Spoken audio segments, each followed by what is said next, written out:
terrible.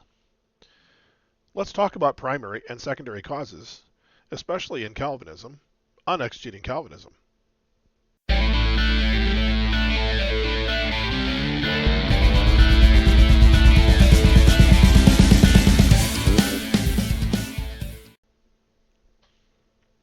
Greetings, welcome back to Exegeting Calvinism. My name is Michael Faber, your exegetical guide, and this is Exegeting Calvinism.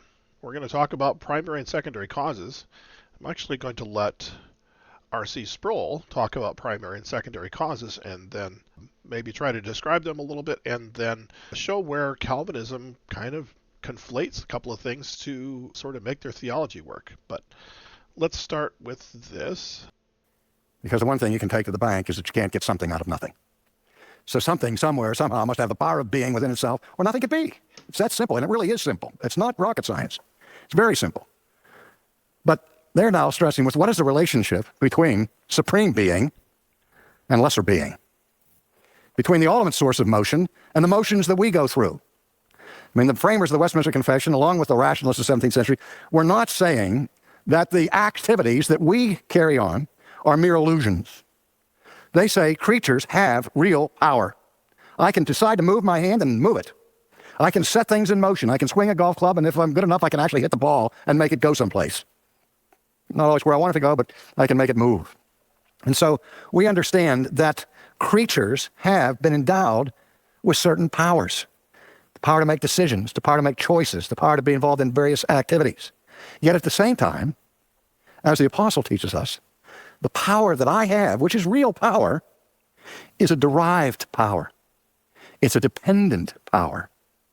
It's not inherent. It's not eternal. Whatever power resides in me, whatever power resides in atoms, is always dependent upon the prior power that is found in God. I move, but my motion is in Him. And without the primary causality operating, without God's power, all creatures would be powerless. So that whatever power we have must always be understood as being, as real as it is, still must always be understood as being secondary rather than primary. Okay, now let's notice what's going on here. God is the supreme being. He's the source of all power. We agree with that. We are created beings. And so our existence, the power that is given to us, is secondary. Okay? Notice we're talking about being, our being and God's being. Our being is dependent upon God. The power that we possess is dependent upon God. Okay? And that we all agree with. But let's let him continue on. And this is where we run into this in the doctrine of providence. God is the ultimate cause of everything that comes to pass. But we don't just sit around and watch what God is going to do next. We are actors in this drama. We are involved. We're making decisions. We're running. We're striving. We're hoping. We have aspirations. We plan. We work. We labor and do everything that we can do. And what we can do is real stuff, but it's always dependent upon the power of God. Remember. Okay. Did you catch the switch? Okay. Our being is dependent upon God. Therefore, they want us to draw the conclusion that our doing is also dependent upon God, that our being dependent on God, and our being a secondary being to God means that our doing is also subject to God's power. But there's a conflation there. He's conflated being and doing. Okay, is our doing also a secondary cause of God's primary cause? Well, that doesn't make sense, because when God created us, as we see in Genesis 1:26-28, and as is confirmed in Psalm 115, we have dominion. If God is controlling us, if our actions are being determined as second causes from God, then we don't have dominion. Dominion means that we have the ability to do things independent of the person who gave us dominion. Okay, if I gave you power over my company and said, you have dominion over the company, do with it as you wish, but then I micromanaged every decision that you made, either directly or indirectly, you would not have been given control over the company. You would just be my puppet. Okay, and so if our actions are second causes to God being the primary cause, then we don't have the freedom to act. And so There's no possibility of contingency there. Second causes are always a necessary result of the primary cause. And our being, is a necessary result of God's creating us. That's true. But God creating us does not extend to God being the primary controller, the primary cause of what we do. That isn't how God created us. Let's keep listening. James tells us if you say that you're going to do something next week, don't forget to say, Deo volente, God willing. It could be that next Thursday, there'll be no church here. It could be next Thursday, all of us will have vanished from the earth. We don't know what tomorrow is going to bring. And so all my plans are always subordinate to the sovereign providence of God. Okay, he wants to relate this back to providence as though God is controlling this, and no say as to what's happening next week. Well, that's true, but that doesn't mean that God is controlling our decisions today. We may decide to do something next week, and God may bring something up, or something may happen that prevents us from doing it. Just means that we're limited beings. It doesn't mean we're under God's control while we're doing it. You see how the Calvinist wants to use this sort of secondary cause conflation to then reach into every aspect of our lives and say, see, God's really controlling it through second causes. But they've not shown that our doing is a second cause of God. They've just conflated it with our being. They're under his power, because if I choose to pick this up and throw it, he can stop me. If God doesn't want me to throw this, he can vaporize me right now, can't he? Or he can choose to let me do it. But my power, though it is real, is always secondary and dependent. And we need to understand. Okay, again, he's now conflated second cause again to be, well, God could do something to prevent me from doing it. But that's not a second cause either. A second cause means there's a primary cause that results in this thing being done. Okay, again, they're wanting you to conflate between God having power and us having power derived from God, and then say, well, second cause is derived from our being, therefore all of our doing is also second cause. And that doesn't follow. And in the example he gave us is, well, we're subordinate, and then subordinate and secondary are two different things. Do you see how we're getting a lot of conflation here? Certainly God is able to prevent us from doing anything he wants us to prevent us from doing. That's not even the issue here. Okay, the Westminster Confession 3.1 says God unchangeably ordains all that comes to pass. So if I were to throw a rock or drop a pencil, God has already unchangeably ordained it. And now they want to say, well, because God is the primary cause of being and we are a secondary cause, a result of God's cause of being, therefore God is also a primary cause of our doing and we are a second cause. But God isn't the author of sin because, we get to do things and God will act if he doesn't want us to do something. Well, is it second cause or is it subordinate? It can't be both.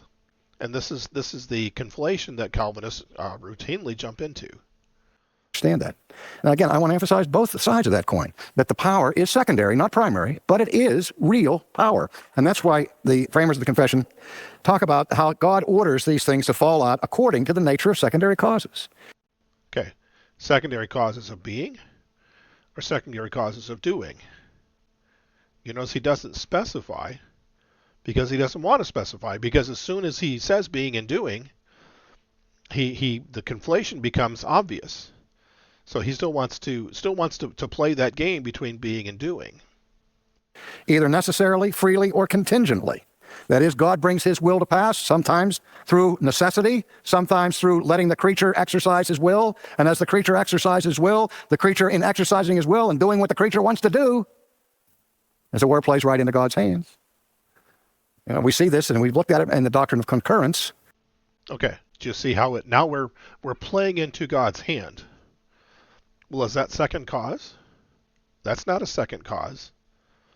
Yes, as we do things freely, God brings circumstances about that when we do things freely, we are accomplishing God's plan. Jesus spent 3 years setting up the Pharisees to crucify him so that they would freely choose to do so. Does that mean that what their actions were a second cause or were unchangeably ordained from the foundation of the world, or God was the first cause of their actions? No. And because of this conflation between being and doing, that's what he wants us, the conclusion he wants us to draw. Whereby God works through human decisions. We see that most plainly in the cross, where God, from all eternity, by his determinate counsel, had his Son delivered into the hands of the Gentiles to be killed. Okay. Do you notice he said from eternity past? Neither Acts 2 nor Acts 4 say that. He's added that to the text, and he needs that to be there because Westminster Confession 3:1 says, from eternity past, God has unchangeably ordained all that comes to be. So let's not miss what he's adding to Scripture here, because the Bible doesn't say those things were ordained from eternity past.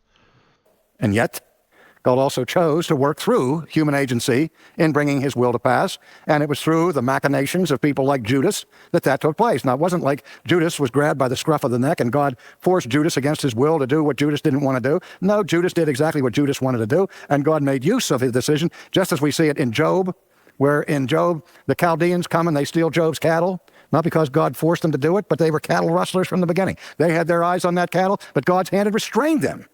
And now he says, go for it. Do you notice how RC Sproul suddenly starts talking like an open theist, as though these people are just acting and God is using the things that they would normally do to bring about his will? But that's not the case in Calvinism. God is the first cause of all things that happen. Westminster Confession 5:1 says God directs all actions. Westminster Confession 3:1 says God unchangeably ordains all that happens. And yet now here we're talking about, well, God knew that the Chaldeans were going to come and steal Job's sheep, and all God had to do was just remove his protection from Job, and the Chaldeans just do what they were going to do. Judas is just going to do what Judas wants to do. Notice that the second cause, with God being the first cause, disappears, because we don't want God to be charged with these things. And yet when we have things that we want to happen, now God is the cause and we're the second cause and God gets the glory. Well, you can't have your cake and eat it too. This is what this conflation leads to, is this kind of back and forth. Yes, God's the first cause. Yes, God ordains all things, but it's through primary and secondary cause of being that doing is then a second cause as well. You see how they're gaslighting you? And so he brings to pass what he will, but he will use secondary causes. He will use you and he will use me to bring things to pass. Again, how is that a second cause? Is Judas doing what he wants to do a second cause? No, it's not. Because the only case he's made for second cause is our being, not our doing. And the only way the Calvinists can then connect the two is say that, well, the way that God created us defines our desires, and our desires define what we do. But then it's the second cause of our being that necessarily results in our doing, in which case you lose contingency. Judas isn't doing what Judas wanted to do. Judas is doing what God wanted him to do. The Chaldeans aren't doing what they want to do. The Chaldeans are now doing what God wanted them to do. And he just expressed that through their nature, which defined their desire, which defined their action. So you see how this conflation really creates a lot of issues, because either being causes doing, in which case there's no freedom whatsoever, because however God creates us is going to define what we do, and there's no contingency or liberty in that whatsoever. Or we separate the conflation that yes, we are secondary beings, but that our doing is not a secondary cause of either our being or what God does to us, and therefore we have freedom, and then that's where we find moral responsibility. And so this is the point where we need to really, I think, push Calvinists, is the conflation between being and doing that exists, as RC Sproul has just iterated here. Make sure you press like and subscribe so you don't miss any of my content, and put a comment below as to what you think about what I've just said, and we'll see you next time.